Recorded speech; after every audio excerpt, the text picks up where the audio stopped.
Pada pertemuan yang penuh berkah ini, kita akan melanjutkan materi kita tentang tafsir, ilmu tafsir dan perbedaannya dengan takwil dan terjemah.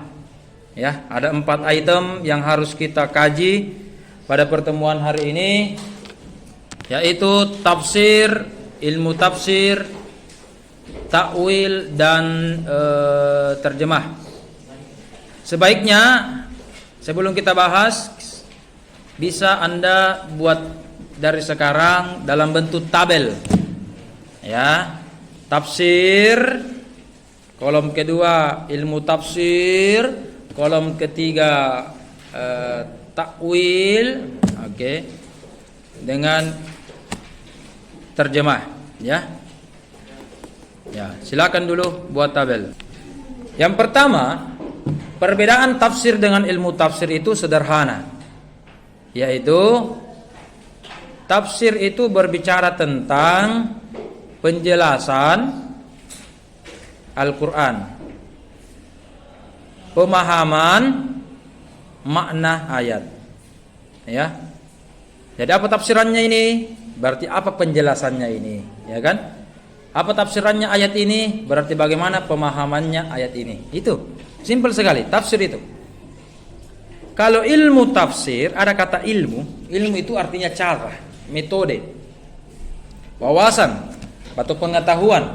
Berarti kalau ilmu tafsir adalah cara memahaminya, cara memahaminya atau cara menjelaskan ayat ini bagaimana. Ya, jadi kalau tafsir, bagaimana penjelasannya? Itu berawal dari penjelasan. Bagaimana penjelasannya ini ayat tafsir. Bagaimana cara kita menjelaskan atau memahami ini ayat, itu ilmu tafsir. Ya, nah itu. Ada tafsir, ada ilmu tafsir. Ada ikan, ada ternak, ya, ikan dulu, ikan. Ada ilmu perikanan. Apa bedanya? Ikan itu yang berenang di laut atau di sungai. Oke? Tapi kalau ilmu perikanan, ilmu tentang berbicara tentang bagaimana tentang menangkap ikan, memelihara ikan, mempelajari tentang ikan. Itu tafsir, yaitu pemahaman Al-Quran. Penjelasannya bagaimana, kandungannya apa, itu tafsir. Apa tafsirannya ini? Kalau ilmu tafsir, bagaimana cara kita, kaidah yang digunakan apa? Oke. Cara kita pahami menggunakan metode apa, pendekatan apa, itu namanya ilmu tafsir. Kita berikan contoh. Misalkan Allah Subhanahu wa taala berfirman di dalam Al-Qur'an. Oke. Dalam Al-Qur'an, Bismillahirrahmanirrahim, beberapa ayat terulang, ya. Ada ayat yang berbunyi aqimis shalah. Ada ayat berbunyi aqimus shalah. Aqimi berarti anta, kamu dirikanlah salat. Aqimu, kalian semua dirikan salat. Oke. Tafsirannya ayat ini adalah baik laki-laki maupun muslim perempuan wajib menunaikan salat. Itu tafsirannya. Baik laki-laki maupun muslim perempuan, bahkan kalau ada, maaf ya, bencong apa dan sebagainya, itu wajib sholat. Kalau dia sudah beragama Islam, wajib sholat. Tapi kenapa langsung kita pahami bahwa wajib aqimis sholat?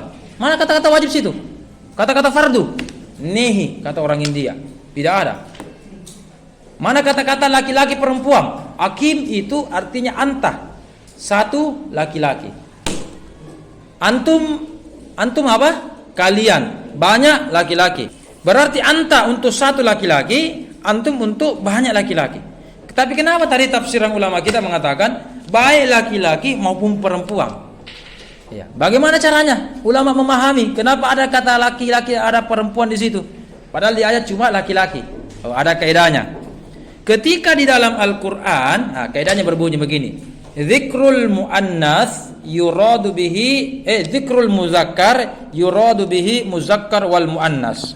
Kaidahnya zikrul mudzakkar yuradu bihi mudzakkar wal muannas. Artinya menyebutkan muzakkar di dalam Al-Quran itu bermakna atau itu menunjukkan muzakkar dan muannas secara keseluruhan. Ketika Al-Quran menyebutkan muzakkar, yaitu sifat laki-laki, maka yang dimaksud atau yang ditujukan adalah bukan hanya laki-laki, tetapi juga include di dalamnya perempuan. Jadi all in one. Jadi semuanya. Jadi walaupun perintah secara tersurat itu hanya kepada laki-laki, tetapi secara tersirat maknanya adalah baik laki-laki maupun perempuan, ketika dia muslim, beriman, dia wajib untuk sholat. Kenapa ada kata-kata wajib lagi? Aqimis sholat tidak ada kata-kata wajib. Cuma katakan dirikan. Ada kaidah. Al-aslu fil amri lil wujubi. Bermakna pada asalnya, pada asalnya atau secara umum, ketika Allah memberikan perintah, maka itu hukumnya wajib. Pada dasarnya ketika Allah memberikan perintah atau kita jumpai fi'il amr, fi'il perintah, kata kerja perintah, maka secara umum itu artinya kewajiban, lil wujubi. Ya. Singkatnya, pada dasarnya perintah itu bermakna atau berhukum wajib. Sudah bermakna. Jadi dua kaidah di atas, dzikrul mudzakkar dengan al-aslu fil amri, ini dua-duanya bisa dipakai. Dan dua-duanya punya namanya istisna atau kebijaksanaan atau pengecualian. Illa ma dalla ala dalilun ikhtilafihi.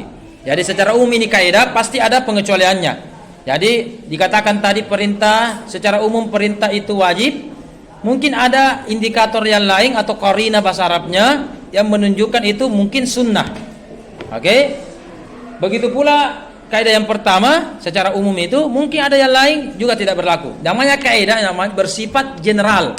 Jadi sifat sebuah kaidah dalam ilmu tafsir artinya general. Ya, general. Begitu. Seperti juga dikatakan, ya, bahwa pelajar itu orangnya baik-baik.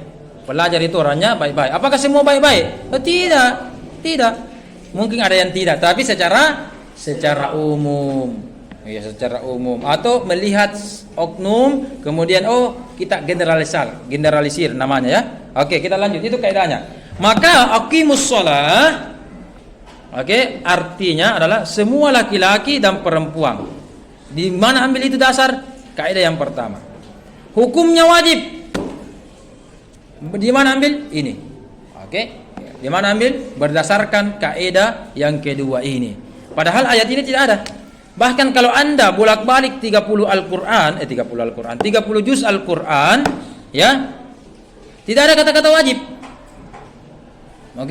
Bolak-balik juga hadis, tidak ada kata-kata wajib. 5 waktu itu. Maka ijma ulama berdasarkan kaidah-kaidah ini, ulama ijma bersepakat bahwa hukumnya sholat 5 waktu wajib. Hukumnya apa lagi? Puasa Ramadan wajib. Padahal tidak ada kata-kata.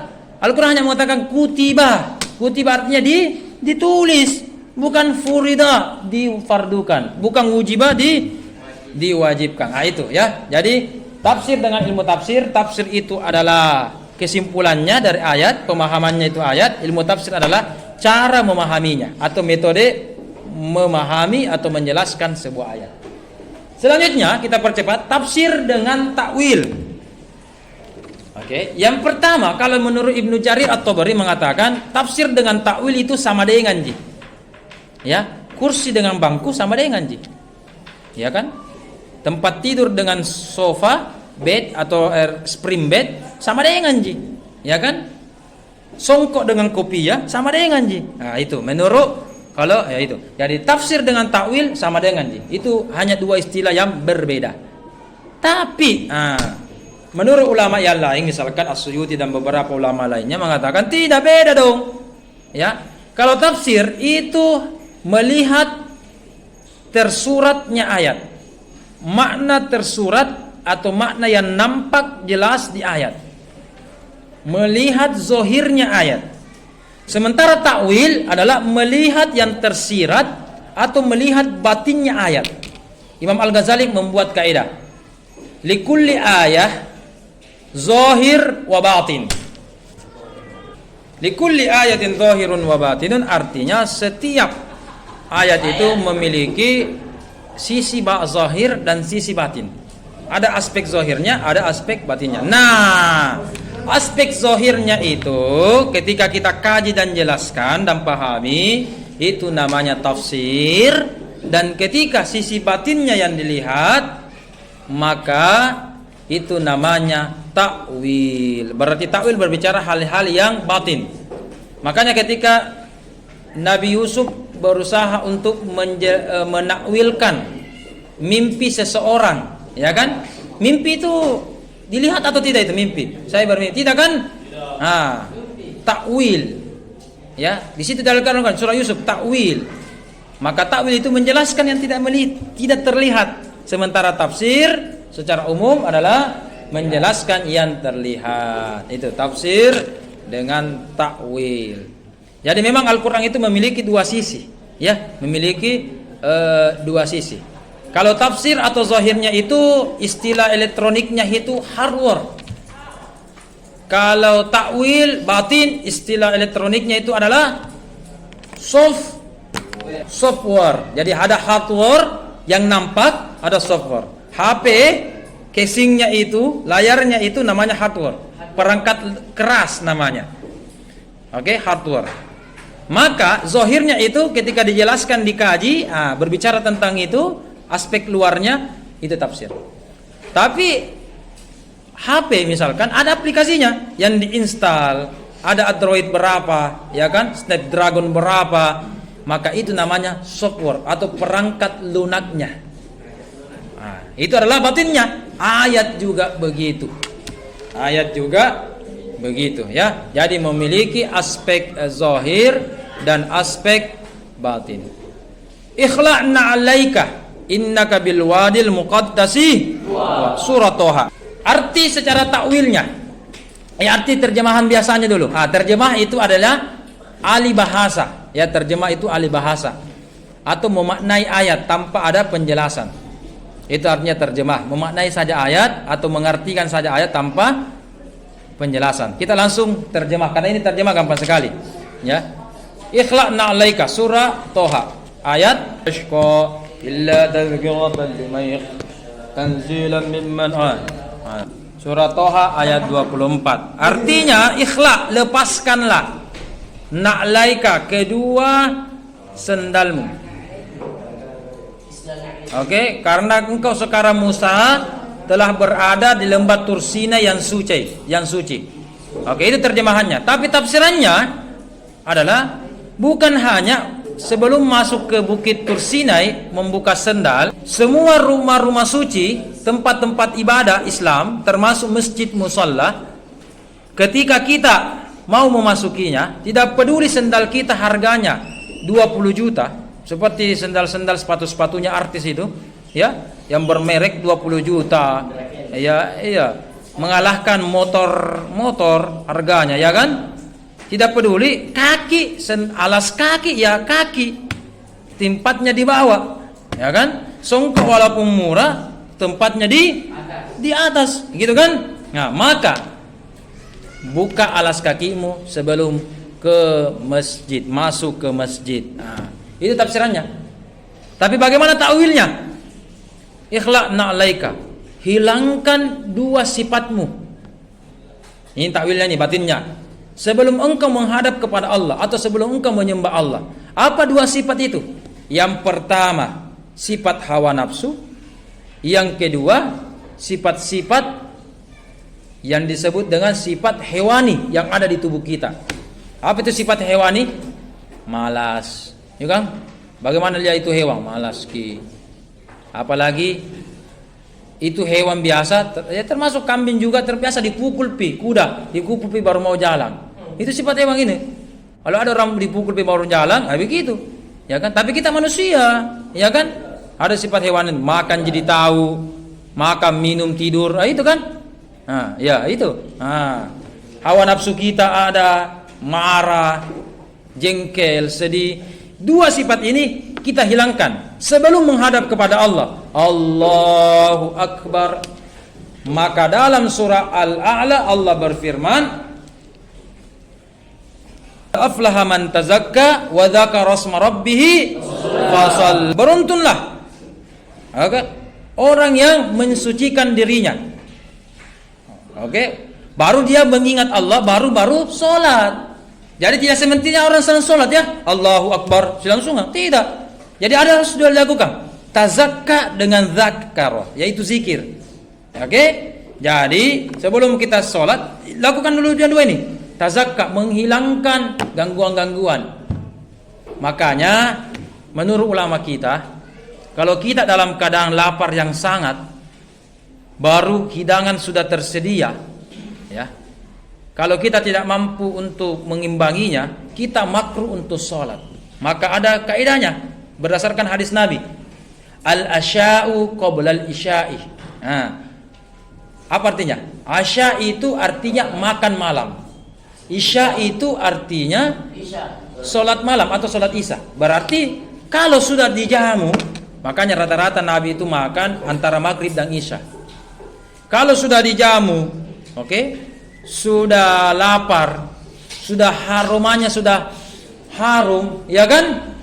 Kemudian, kalau saya sholat mencium ini mengganggu konsentrasi, lebih baik makan dulu. Ulama membuat kaidah, lebih baik kita makan, kita ingat belum pikas sholat, daripada kita sholat mau sekali makan. Ya, lebih baik makan ingat sholat daripada sholat ingat makan. Itu menghindari konsentrasi begitu. Ya, menghindari konsentrasi begitu, ya kan? Tazakka wa dzakara. Ingat Allah. Ya, jangan jengkel, jangan amarah, fokuskan. Baru kata Al-Qur'an, fa shalla Allah. Baru sembahyang, baru salat. Itu ya, ikhla'na 'alaika innaka bil wadil muqaddasi tuwa. Jadi hilangkan dulu dua itu dan lakukan dua hal. Hilangkan dua, yaitu hawa nafsu dan sifat hewanmu, dan lakukan dua hal, yaitu tazakka dengan zikir, baru fasalla. Itulah yang dimaksud. Utslu ma uhiya ilaika minal kitabi wa aqimis shalah innas salata tanha 'anil fahsya. Ini salat yang mampu mencegah kita perbuatan keji dan mungkar. Begitu saudara-saudara. Jadi salat itu mencegah, artinya memiliki rem. Memiliki rem, ya. Jadi kalau orang tidak ada remnya, mulutnya tidak bisa atur, tangannya juga tidak bisa kendalikan, sikapnya tidak bisa kontrol, berarti tidak ada tanhanya, tidak ada remnya. Tanha dalam arti Al-Quran itu bukan hanya artinya mencegah. Tanha itu dari kata intaha. Apa artinya intaha? Intaha berhenti. Berhenti. Intaha artinya berhenti. Jadi tanha anil fahsya, bukan hanya menghindari atau mencegah. Mencegah berarti biasa-biasa bisa melakukan. Tanha itu berarti apa? Berhenti mentong. Berhenti mentong. Jadi begitu. Ya, jadi begitu ya. Jadi itu dalam surat Toha tadi. Tafsirannya sebelum kita masuk masjid, buka sendal. Terjemahannya buka, lepaskan, tanggalkan sendal kita sebelum masuk ke Bukit Tursinai. Itu terjemahannya. Tapi takwilnya adalah sebelum kita beribadah atau mendekatkan diri kepada Allah, harus dulu dibuka sifat duniawi kita, hawa nafsu kita, dengan sifat-sifat hewani yang ada di tubuh kita, baru kita menuju ke Baitullah, ke Allah Subhanahu wa taala. Itu. Jadi antara tafsir dengan takwil bukan bertentangan, tapi saling melengkapi. Ya, jangan bilang cuma tafsir atau takwil yang benar, tidak boleh saling menyalahkan. Bagaikan dua koin, mata koin, ya.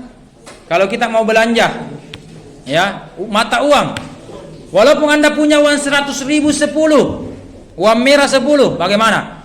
Kira-kira kalau uang Anda cuma satu di gambarnya, di belakang itu kosong, diterima tidak? Diterima tidak uangnya? Tidak, harus timbal balik itu uang. Oh ya ada, gitu. Jadi saling melengkapi. Beda gambarnya, tetapi menjadi keutuhan apa? Sama Anda beli sendal, beli sepatu. Apakah hanya membeli kanannya saja atau kirinya saja? Iya kan? Nah, dan ketika Anda berjalan bagaimana? Apakah ketika kanan pertama, kiri juga mau juga ikut melangkah? Itu namanya lompat pocong. Ya kan? Maka ganti-ganti. Kanan, kiri. Iya. Karena takwil itu secara istilah artinya awal lah. Artinya awal itu artinya dari kata awal, pertama. Jadi takwil itu artinya mengembalikan makna awalnya, makna yang pertamanya. Yaitu yang pertama adalah batin. Tafsir artinya al-kashfu, menyingkap, dan al-bayanu, menjelaskan. Berarti menjelaskan sesuatu. Jadi sudah menjelaskan, kemudian mengambilkan makna awal, maka tafsir dan takwil ini saling melengkapi antara satu dengan lainnya. Oke, cukup.